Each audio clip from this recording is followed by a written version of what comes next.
Assalamualaikum warahmatullahi wabarakatuh.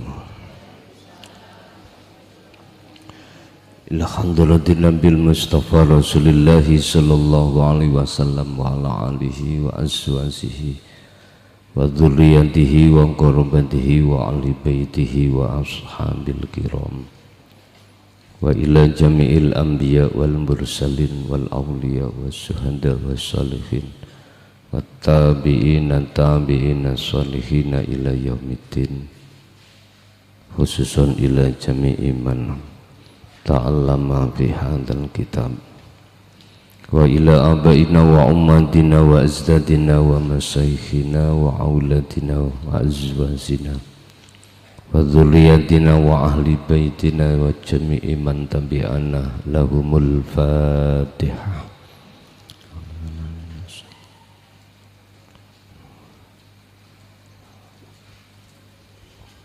Bismillah, alhamdulillah, la khawla wa la quwwata illa billah. Asyhadu an la ilaha illallah wa asyhadu anna muhammadan abduhu wa rasuluh. Allahumma salli wa sallim wa barik alaihi wa ala alihi wa ashabihi ajma'in, amma ba'd. Dikala umat manusia dimasukkan Allah di dalam alam dunia ini, Allah akan menguji terhadap mereka melalui beberapa indahnya keadaan apa yang ada di alam dunia. Mereka terpecah menjadi dua. Satu, mereka yang dikatakan sebagai hamba yang lolos dari ujian karena mereka mengikuti apa saran dan nasihat terhadap Rasulnya masing-masing. Mulai saat zaman Rasulnya Nabiullah Adam hingga sekarang, itu membawa umat masing-masing. Namun setiap umatnya beberapa nabi dan rasul tersebut tidak jauh berbeda di antara mereka, sama. Posisinya ruhaniyah ini hati ada dua kelompok. Ada yang lolos, ada yang tidak. Dikatakan lolos, mereka itu mengikuti apa saran dan nasihat oleh utusannya masing-masing. Sarannya cuma satu: esakanlah Tuhanmu dalam keadaan apapun. Ani'budullaha. Anda akan bisa mengesahkan terhadap Tuhanmu manakala wastanibu at-taghuta, kau tinggalkan selain Tuhanmu. Hanya itu loh Pak, yang menjadi modal dasar nasihat beliau itu, hanya itu. Sumber pokoknya hanya itu. Akhirnya di situ ada dua kelompok. Faminhum man hadallah wa minhum man haqqat alaihi dhalalah. Ada yang memperhatikan nasihat itu, ada juga yang kedua adalah mengabaikan nasihat itu. Sehingga ketika dihadapkan keindahan alam dunia, kelompok pertama itu tidak terpengaruh, tapi kelompok yang kedua yang disebut sebagai ahli hijab, mereka itu terpengaruh. Oleh sebab itu, sejauh mana bahayanya keindahan alam dunia, pada kesempatan malam hari ini akan kita bahas.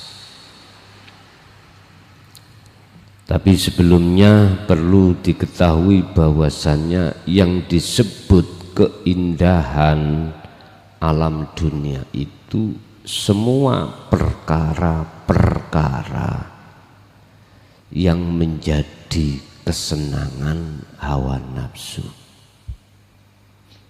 Apa kesenangan hawa nafsu? Ada dua hal yang bermateri, yang kedua hal yang tidak bermateri. Ini dianggap golongan apa yang kita bahas nanti sebagai hal yang mengabadikan atau menjanjikan. Mereka bahasanya lahir mengatakan kebutuhan akhirat, tapi aslinya boten. Sik muter melih nang dunyo. Contoh, sholat kebutuhan akhirat katanya. Lah letaknya mana kok itu jadi dunia? Dikala posisi hati masih karena surga, masih karena pahala, masih karena dipuja orang. Inilah letaknya seperti akhirat, tapi aslinya dunia. Qala musannifu rahimahullah, khataru jamali alimid dunya, utawi iki fasol kang rangake bahayane indai alam dunya.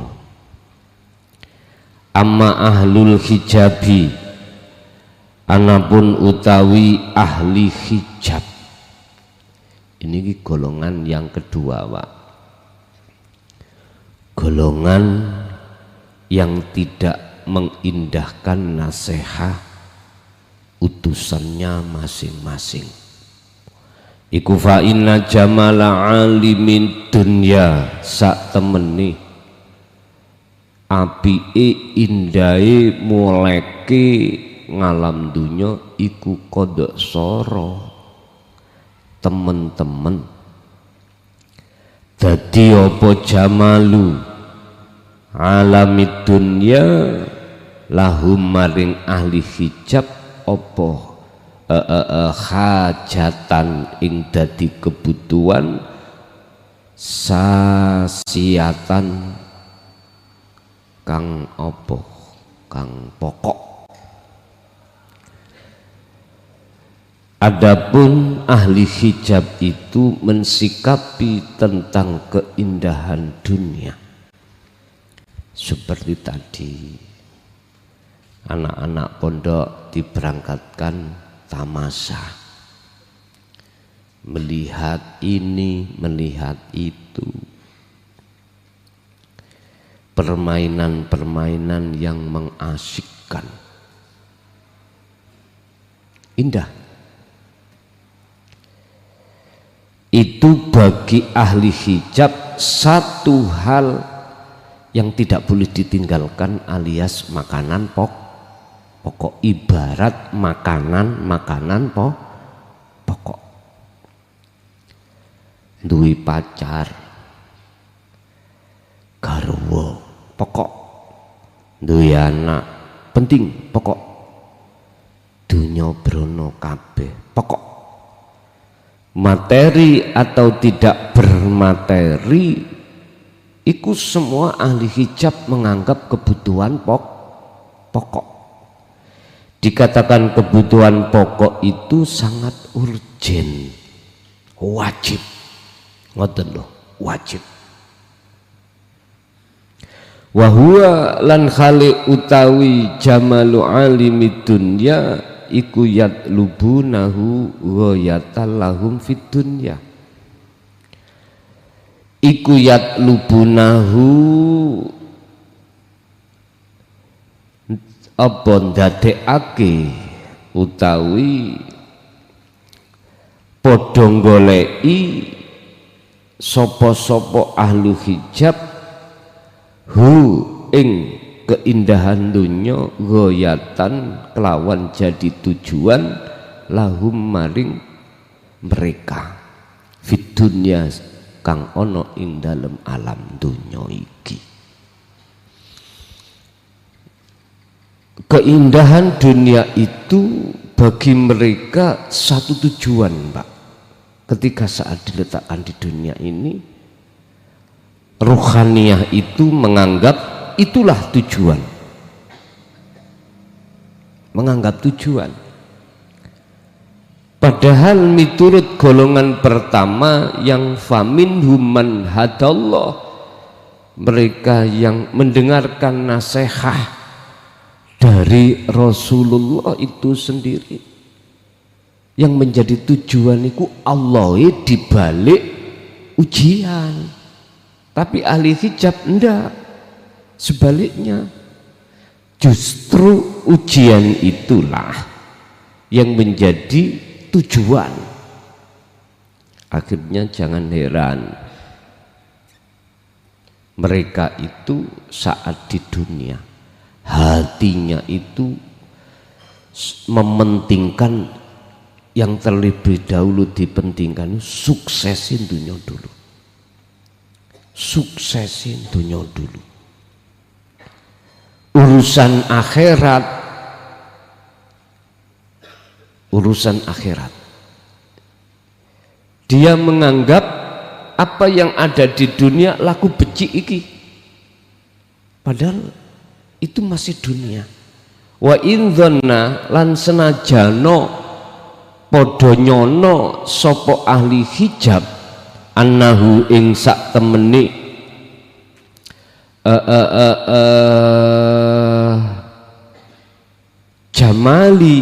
jamalu alimid dunya, keindahan dunia laku dohir sing becik iku goyatan dadi iku goyatun dadi tujuan fil akhirati ing dalam alam akhirat. Walaupun yun sewu mereka itu punya sangkaan, punya dugaan sesungguhnya berupa surga, pahala itu adalah urusan akhirat. Mereka menganggap itu akhirat, padahal bukan. Sehingga ketika saat sholat atau ibadah-ibadah khususnya ibadah murni, walaupun hatinya menghadap surga dan pahala, dia menganggap itu adalah akhirat.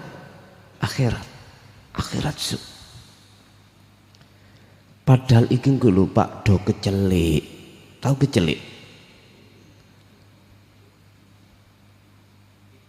Ketipu, do ketipu. Walakin lan tetapine, walakinnahum lan tetapine ahli hijab fil haqiqati ing dalem nyatane iku maghruruna padha den tipu sapa-sapa ahlul hijab binufusihim kelawan piro-piro nafsune ahli hijab. Akan tetapi mereka tidak sadar sejatinya hakikatnya mereka tertipu oleh nafsunya sendiri. Nafsu mendorong Anda untuk sholat. Ini yang ku katakan dulu, Tapi nafsu melarang Anda untuk menghadap Allah. Justru nafsu mendorong Anda untuk sholat supaya hati Anda menghadap selain Allah, ya berupa surga dan pahala. Ini dianggap sebagai kebutuhan akhirat. Mereka menganggap itu. Lah terus diapakno maneh? Lah wong kelas ana kuno. Mboten saged. Kama kaya keterangan zakaro kang wis jelasake sapa Allah. Sapa Allahu Gusti Allah fi suratil Ankabut ing dalam surat Al-Ankabut al ayat rabi'ati wasitina ing ayat 64. Wa ma hadhil hayatud dunya lan ora ana utawi iki kehidupan dunya iku illa lahwun wa la'ibun, kejaba guyon, sandiwara, permainan. Artinya permainan ini nggak sadar kalau ini ujian dari Allah, nggak sadar mereka kalau dipermainkan oleh nafsu, mboten sadar Pak. La'ibun walahwun itu bagi ahli suhud paham artinya apa? Kabeh iku sumbere sangka Gusti Allah. Gak temenan kita, bukan kita.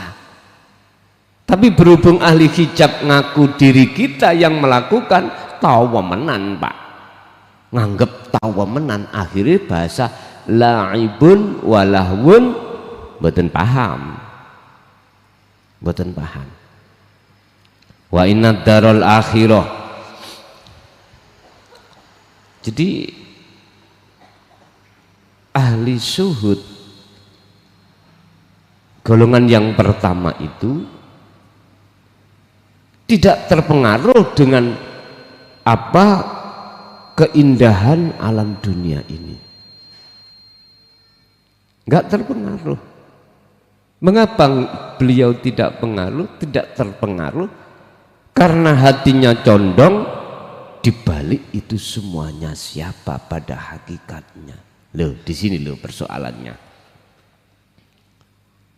Beliau nggak bisa terpengaruh dengan keindahan alam dunia itu karena dia sudah melihat keindahan alam akhirat. Wa inna darul akhirata lan sak temene keindahan alam akhirat ikulah hiyal hayawanu laukanu ya'lamun. Yeptine utawi keindahan alam akhirat iku sebenarnya itu sesuatu yang sebenarnya, bukan guyon. Laukanu lamuno ono sira kabeh iku ya'lamuna ngerti lan nyawang sira kabeh ing dalem alam akhirat. Atau bahasa ini, orang kalau sudah bertemu Allah benar-benar, melihat wajahnya Allah benar-benar, maka dia tidak akan terpengaruh dengan wajah selain Allah. Iku laksana bahasa ringkas seperti itu. Inna nafsa sak temeni nafsu iku tadfa'u ndorong apa nafsu daiman khalilanggeng kulubahum ing pira-pira atine ahli hijab didorong kemana? Ila mahabbati ladzatil hayatid dunya, maring percintaan terhadap kesenangan kehidupan dunia. Iki fakta. Sampeyan tingali. Sampeyan lihat di luar sana hiruk pikuk untuk mencari sebanyak-banyaknya apa yang menjadikan kesenangan kehidupan dunia.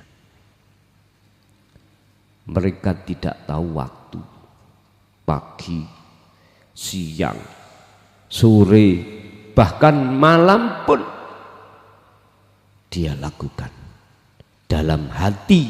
Sing kula maksud niki bukan jasmani, Pak, hati. Hatinya hanya berpikir dan berpikir bagaimana saya lekas sukses. Sing kebulet utang, bagaimana lekas ndang saged nyaur. Yang punya masalah, bagaimana ndang lekas selesai masalah itu. Ya Allah, Pak, ini mereka, hati mereka. Tapi ketika saat dipanggil Allah untuk menghadap dalam sebuah waktu yang disebut 5 waktu, laksana dia seperti bersiul. Tahu bersiul? Bersiul tahu? Anil itu Pak, anil. Bahasanya Quran itu bersiul. Kok saya bersiul ya? Ngeten niki. Mereka dikatakan bersiul, sholat itu digawe guyon. Berupa apa? Saenake dhewe, hatinya itu tidak menghadap Allah. Loh, ini aja jalan atau waktu yang khusus Allah berikan terhadap mereka, ini aja mereka nggak akan pernah bisa untuk memanfaatkan. Boten saged. Apalagi aktivitas di luar sholat. Mundak nemen, tambah nemen, tambah gak karu-karuan. Oh, bahasa Indonesia ini gak karu-karuan. Gak jelas, tambah tidak jelas. Duh, ini fakta Pak di lapangan. Sehingga ketika saat anugerah Allah berikan berupa kebutuhan jasmani bertambah, mereka tidak menjadikan hatinya tambah dekat tambah Allah, enggak, justru malah tambah jauh, tambah jauh Pak. Duh, memang nafsu itu mendorong hati mereka untuk berkasih mesra,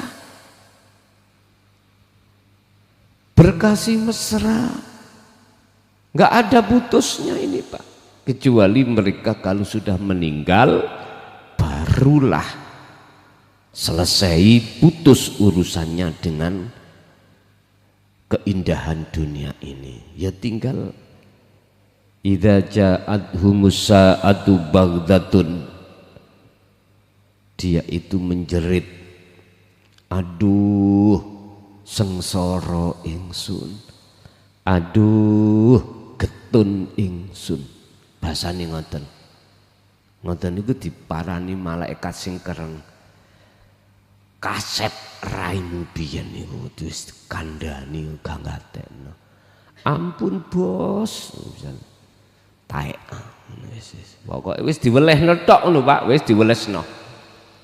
Basane niku diwelehni, dicaci tok wis ngoten. Berapa kali utusaku menyampaikan berulang-ulang kali, setiap umat sudah saya kasih pelajaran. Ketika Rasul ini umatnya tak hanguskan gara-gara ini, ganti Rasul maneh. Yo pancet ae, asale iku mau kita itu tobat tapi akhirnya kumat ya toh. Kena lagi. Hal itu tidak kau jadikan sebagai pelajaran yang mahal bagi dirimu. Berapa kali saya utus aku untuk menyampaikan supaya hatimu tidak mengikuti apa dorongan nafsu, tapi kamu tidak mengindahkan, justru kamu itu mencaci apa yang menjadi nasihat para utusaku. Ya faktanya memang gitu.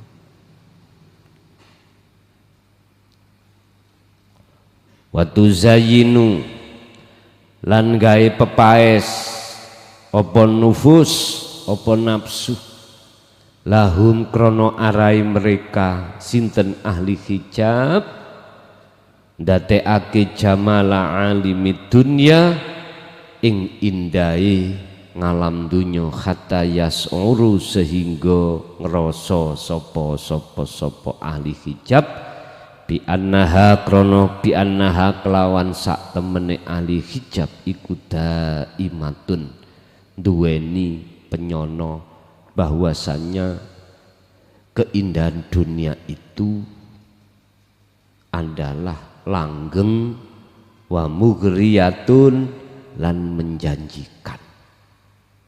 Nafsu juga mendorong bagaimana hati para ahli hijab itu menganggap bahwasannya keindahan dunia itu adalah kekal sifatnya dan menjanjikan sifatnya, padahal wal haqiqatu annan nafsa iku khoda'atun penipu. Padahal sesungguhnya nafsu itu adalah penipu. Iki yang mereka tidak sadari. Letaknya penipu gimana? Wis gini. Kita tahu lewat dasar la haula wala quwata illa billah bahwasanya manusia tidak bisa apa-apa. Oleh karena bisa apa-apa sebab diapa-apakan oleh sesuatu yaitu Allah. Oke, dasarnya di situ. Kita menganggap penipu kalau nafsu itu betul-betul sifatnya penipu. Nafsu keakuan kita sebagai makhluk kita paham yaitu nafsu. Terus aku nih kita itu kok ngaku-ngaku padahal sebetulnya itu illa billah. Maka itulah letak yang ku sebut bahwasanya nafsu itu penipu.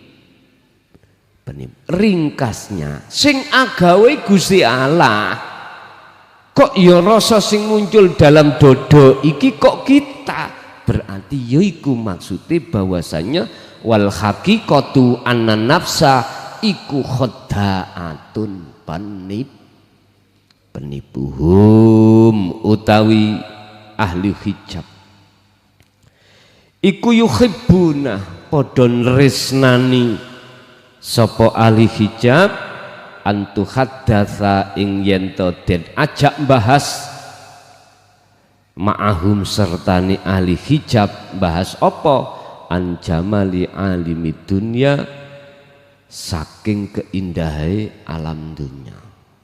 Artine ahli hijab iku Pak nek dijekno nek dinasehati kalau diajak bahas urusan dunya bayuh senengi notok kaya wong ketagihan kopi.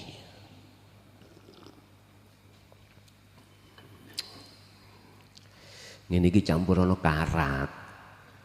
karak jagung, wah nek iso kecubung hati kayak gak sido ngaji nyeluntuk ngene wong gak ana pitik digesuh gak ana pitik sawangane kaya ana pitik masalah kena kecubung.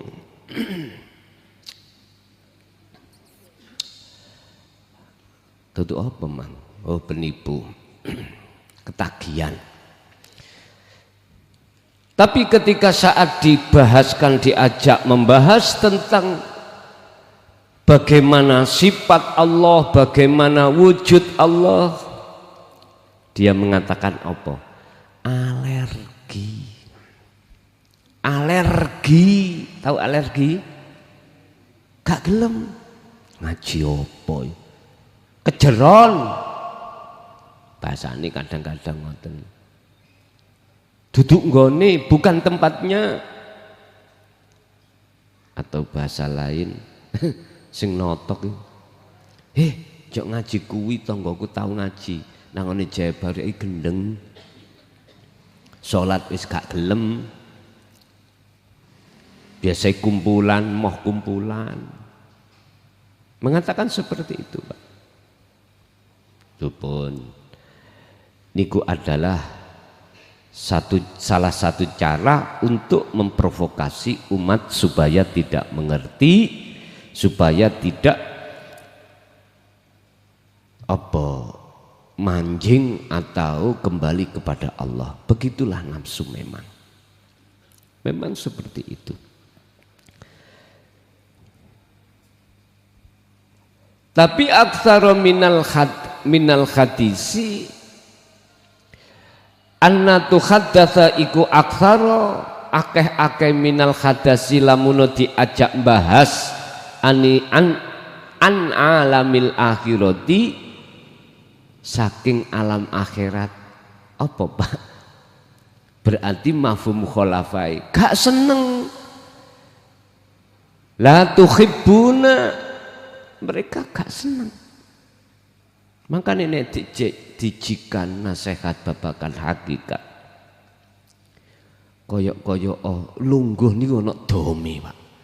Bokongi kursi lho koyok ada jarumnya. Koyok ada jarum. Wis gak betah. Kula nggih kula wasihe senep tah wong iki.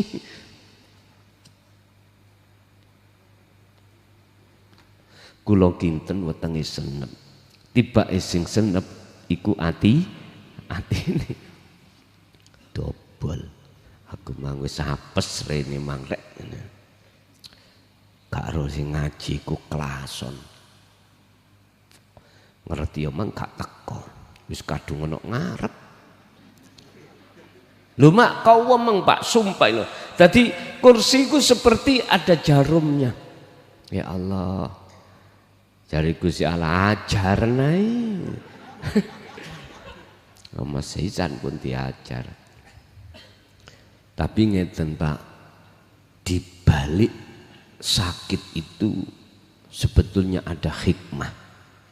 Siapa tahu beliau-beliau itu atau mereka-mereka itu ketika saat jarem di lokasi ning omah iku terus Allah buka hidayah hatinya. Iya tak ngen-ngen. Aku ya gunane apa? Bentawino atiku iku seneng nang donya. Toh akhirnya ya aku berpisah. Lah sinten Allah iku? Wis Pak mulai. Kalau kita tidak tahu, maka jangan salahkan mereka. Siapa tahu dia justru tobat waktu ono umah, malamnya begitu habis mikir, malamnya ya dia itu diberikan hidayah lewat mimpi. Apa berupa apa? Kiamat Pak. Kiamat. Akhirnya wedi dia. Terus dingen-ngen malih terus sadar, didik-didik sadar. Akhirnya buka-buka YouTube. Wis tak elokane ki gak roh. Teko omah mawon. Ora apa-apa iku sah pun. Mboten masalah. Tapi jangan kau kira golongan itu Allah tidak bimbing, mesti Allah bimbing. Mesti Allah kasih petunjuk suatu saat pasti Allah kasih petunjuk. Tapi ada lagi Pak, golongan yang tidak Allah bimbing, dikasih hidayah pun juga tidak. Ketika mendengarkan tausiah ngaji babakan tauhid, dia di lokasi atau di majelis iku wis njarem mulih lah kok awake lara kabeh. Akhire Gusti Allah ndorong atine supaya duwe nyono, disantet kelason iki. Masalah aku drengki nang dheke wis. Wong iki berarti tukang sihir. Loh, didorong Allah penyono-penyono yang enggak betul. Akhirnya apa? Menerima telaah nasihat apa seluruhnya yang diberikan tentang tauhid itu dianggapnya itu huwa sihrun, iku sihire kelason. Loh, Pak nyun sewu, jangankan ini tidak akan berjalan pada diri saya, di diri Rasulullah pun juga begitu. Beliau dikatakan Muhammad ikut tukang sihir. Lihat, orang-orang yang asalnya kita itu adatnya nyembah berhala, kedatangan Muhammad mereka seperti orang kesetrum, padahal itu hidayah Allah. Kesetrum mengikuti, tambah suwe umat iki tambah ukeh sing katut kelason, iku sebab kelason tukang sihir. Ini Pak, ada golongan yang didorong Allah di situ ada. Tapi memang ini sebagai pelengkap kehidupan kami ketika saat di dunia bimbing panjenengan iki. Wis ta. Jenengan gak usah khawatir, wong nyambelne gak ono traseke ya gak enak. Nek trasek iku sampean pangan dhewe, trasek dipangan dhewe ya gak enak. Lombok dhewe ya gak enak. Terus uyah dhewe ya gak enak. Jad ben enak didadekno jadikan satu. Bapak Ibu, kesimpulannya adalah sampai kapanpun pun golongan ahli hijab itu, jikalau tidak lekas bertobat pada Allah, maka tetap hatinya itu terbuai terhadap keindahan alam dunia. Yang kedua, orang yang tidak bisa terbuai terhadap oleh alam dunia dikarenakan mereka sudah melihat keindahan alam akhirat. Laksana saya kalau sudah melihat wajah pacar saya yang tidak pernah khianat, maka saya tidak akan pernah melihat wajah pacar-pacar yang dahulu yang selalu khianat. Istilahnya ya Allah iku wajahe. Kalau kita sudah memandang indahnya wajah Allah, maka kita tidak akan memandang indahnya wajah dunia atau wajah makhluk. Al-Fatihah.